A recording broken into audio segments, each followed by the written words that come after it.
इस कहानी को भी ढंग से समझने के लिए हमें धरती की सतह से कुछ गहराई पर जाना होगा और जिक्र उस चीज का करना होगा जिसको अमेरिका की किसी भी प्रेस ब्रीफिंग या किसी भी मीडिया में इस बारे में ज्यादा चर्चा अभी नहीं हो रही है। और तब हम जान पाएंगे कि यहां पर ग्रीनलैंड में असली खेल क्या है।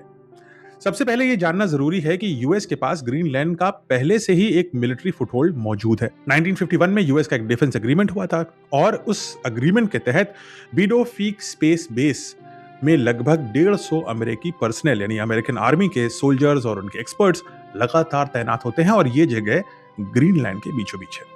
यानी सिक्योरिटी की जो जरूरतों की बात अमेरिका कर रहा है कि उसे एक नेवल बेस चाहिए, मिसाइल बेस चाहिए, आर्कटिक बेस चाहिए, उसे सर्वेलेंस सेंटर चाहिए, ये तो ऑलरेडी बीडोफीक पर एग्जिस्ट करता है और अमेरिका के पूरे कंट्रोल में है। तो फिर अब ये पूरे के पूरे आइलैंड को लेने की बात क्यों कर रहे हैं? ये जो मिलिट्री का काम है ये तो बेस से भी हो सकता था। अब इसे समझना आपके लिए जरूरी है और आने वाले काल में अगर अमेरिका ग्रीनलैंड पर भी एक मिलिट्री कार्रवाई करता है तो यही तथ्य होगा जो उस मिलिट्री ऑपरेशन की रीढ़ की हड्डी होगा। इस तथ्य को जानने के लिए हम ग्रीनलैंड की जमीन से थोड़ा नीचे जाते हैं। ग्रीनलैंड ऊपर से तो सिर्फ बर्फ का एक बड़ा भारी भरकम टुकड़ा दिखता है। आपने ज्योग्राफी में यही पढ़ा होगा कि इसमें तो बस ग्रीन कुछ है ही नहीं, सब व्हाइट आइस है। नाम को ग्रीनलैंड है। ग्रीनलैंड सिर्फ एक बर्फ का बड़ा टुकड़ा नहीं है। बर्फ की इस चट्टान के नीचे जाएं तो अनटैप्ड रेयर अर्थ रिजर्व्स इसमें छुपे हुए हैं और ये बहुत इंपॉर्टेंट एलिमेंट्स हैं।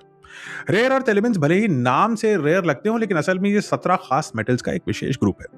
मेंडलीव के जो आपने केमिस्ट्री में पीरियोडिक टेबल पढ़े होंगे वहां पर ये एग्जिस्ट करते हैं। हालांकि इनके बारे में आपने केमिस्ट्री में ज्यादा पढ़ाई नहीं करी होगी क्योंकि ये आउट ऑफ सिलेबस है। इनके नाम है नियोडाइमियम, डिस्प्रोसियम और टर्बियम। अब नाम से ये कॉम्प्लिकेटेड लग सकते हैं लेकिन असल में इनके बिना आधुनिक दुनिया अब चल नहीं सकती।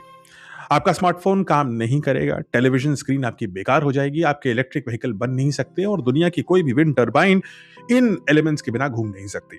और सिर्फ ग्रीन टेक्नोलॉजी ही नहीं है, वहां तक होता तो शायद बात इतनी आगे ना बढ़ती। ये सारे rare earth minerals guided missile systems, missile defence shields, radars और F-35 जैसे एडवांस फाइटर जेट्स को पावर करने, को चलाने और को मेंटेन करने के लिए आवश्यक है। F-35 वही अमेरिका का मॉडर्न जेट है जिसके ऊपर अमेरिका को बहुत बड़ा नाज है और अभी भी उसने वेनेजुएला में भी उसने जब निकोलस मडूरा को अगवा किया गया तो एक बड़ा ही प्रमुख भूमिका निभाई थी और ये निश्चित हो गया था कि F-35 को मॉडर्न रेडार्स पकड़ने में अक्षम रहते हैं। यानी अमेरिका की एयरफोर्स की बेस F-35 है और F-35 का बैकबोन वही रेयर अर्थ एलिमेंट्स हैं जो ग्रीनलैंड की चट्टान के नीचे हैं। ये कहानी अभी और चलेगी, अगले पार्ट का वेट करते हैं।